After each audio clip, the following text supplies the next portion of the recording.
ఒక సూర్యుండు సమస్త జీవులకు తానొక్కొక్కడై తోచుపోలిక ఏ దేవుడు సర్వకాల మహానిజోత్పన్య సస్య కదంబ హృత్సరోజములకు నానా విధాను రూపకుడై తోచు అట్టి విభునే ప్రార్థింతు నశ్రాంతమున్నంటాడు భీష్మాచార్యుల వారు.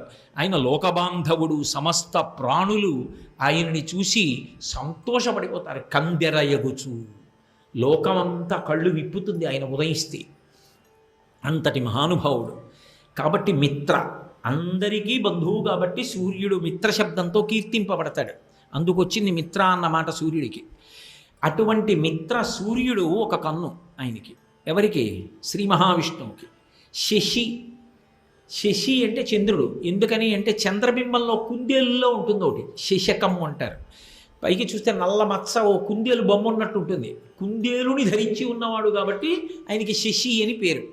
ఒక కన్ను సూర్యుడు, ఒక కన్ను చంద్రుడు అయి ఉంటాడు ఎప్పుడు విశ్వరూపంలో ఉంటే. మామూలుగా సాకారంలో ఉన్నాడు అనుకోండి పుండరీకాక్షుడు, తామర పువ్వులు లాంటి కన్నులతో ఉంటాడు. రామ కమలపత్రాక్ష సర్వసత్వమనోహర రూపదాక్షిణ్య సంపన్న ప్రసూత జనకాత్మజే అంటారు హనుమ రామాయణంలో. పుండరీకాక్షుడై తామర పువ్వు రేకుల వంటి కన్నులతో ఉంటాడు. విశ్వరూప సందర్శనం ఇస్తే లేతే తత్వత ఆయన యొక్క ఆవిష్కారం చెప్పవలసి వస్తే సూర్యచంద్రులు ఇద్దరూ ఆయనకి కన్నులయ్యి ఉంటారు. అందుకే కదా విష్ణు సహస్రం చదివే ముందు పీఠిక చదువుతాం.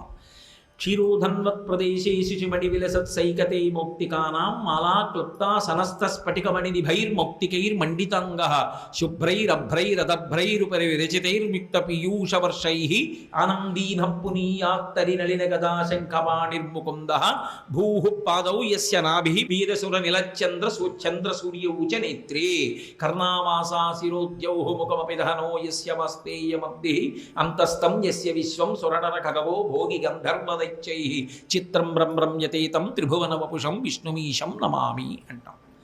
చంద్రసూర్యౌ చ నేత్రే తత్వత చెప్పినప్పుడు సూర్యచంద్రులు ఇద్దరూ కన్నులై ఉంటారు.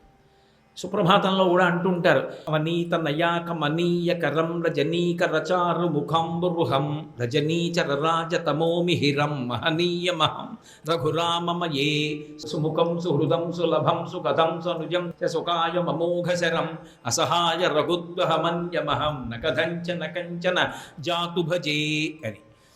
అందులో అవనీతనయా కమనీయకరం రజనీకరచారు ముఖంబురుహం రజనీచర రాజతమోమిహిరం మహనీయమహం రఘురామమయే.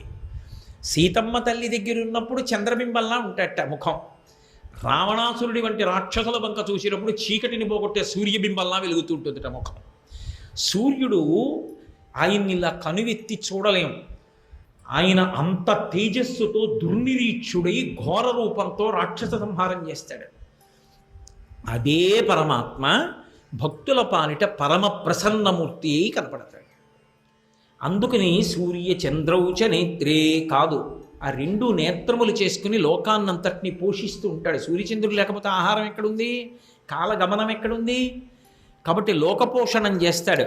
అందుకని మిత్ర శశి దృష్టే ఆయన అలా నిలబడి కాలాన్ని నడపలేదనుకోండి, ఋతువులు ఏర్పడలేదనుకోండి, అలా పరిపాలన జరగలేదనుకోండి, ఇంద్రశబ్దం వేదంలో వాడతారు. ఆ ఇంద్రశబ్దం ఎవరికి అన్వయం అవుతుందంటే వేదంలో విష్ణువుకి అన్వయం అవుతుంది.